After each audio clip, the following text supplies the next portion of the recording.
Hi friends, ఈరోజు మన recipe వచ్చేసి ములక్కాడ గ్రేవీ అండి. చాలా రుచిగా ఉంటుంది. ఇప్పుడు ఏ విధంగా తయారు చేసుకోవాలో చెప్తాను. ముందుగా ఓ రెమ్మ కరివేపాకు వేసుకోండి. తర్వాత ఇందులోని 2 పచ్చిమిరకాయ ముక్కలు కోసుకోండి. తర్వాత 4 వెల్లుల్లి గుడ్లు ఇలా ఉలుచుకొని వేసుకోండి. ఇప్పుడు ఇందులోనే ఒక ఉల్లిపాయ ఇలా సన్నగా తరుక్కొని వేసుకొని వేయించుకుందామండి.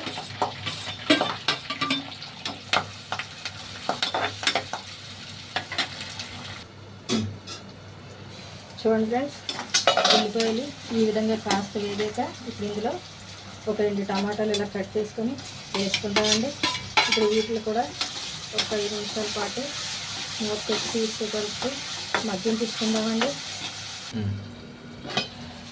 చూడండి ఫ్రెండ్స్, మనకు ఉల్లిపాయలు టమాటా ముక్కలు చూసారా ఇలా చక్కగా మగ్గిపోయి కదండి. ఇప్పుడు ఇందులోనే చూడండి ఇలా ములక్కాడ ముక్కలు కడిగి తీసుకోండి. ఇప్పుడు ములక్కాడ ముక్కలు వేసుకున్నాం. ఇప్పుడు ఇందులోనే రుచికి సరిపడా ఉప్పు, కారం, అలాగే చూడండి చింతపండు ఒక నిమ్మకాయ సైజు తీసుకొని ఇలా చిక్కగా రసం తీసుకున్నానండి. ఇప్పుడు అది కూడా వేసుకోండి. ఇప్పుడు ఇందులో చాలా తక్కువ నీరు చూడండి అలా వేసుకోండి.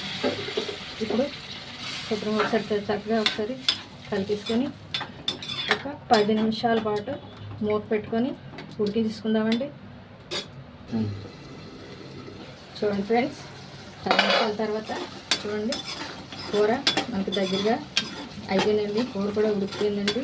చూసారా ఇలా గ్రేవీలాగా దగ్గరికి అయిపోయిందండి. చక్కగా వేడివేడి అన్నంలో ఈ మునక్కాయ గ్రేవీ వేసుకొని తింటూ ఉంటుందండి. చాలా బాగుంటుందండి. Thank you for watching. Please subscribe my channel.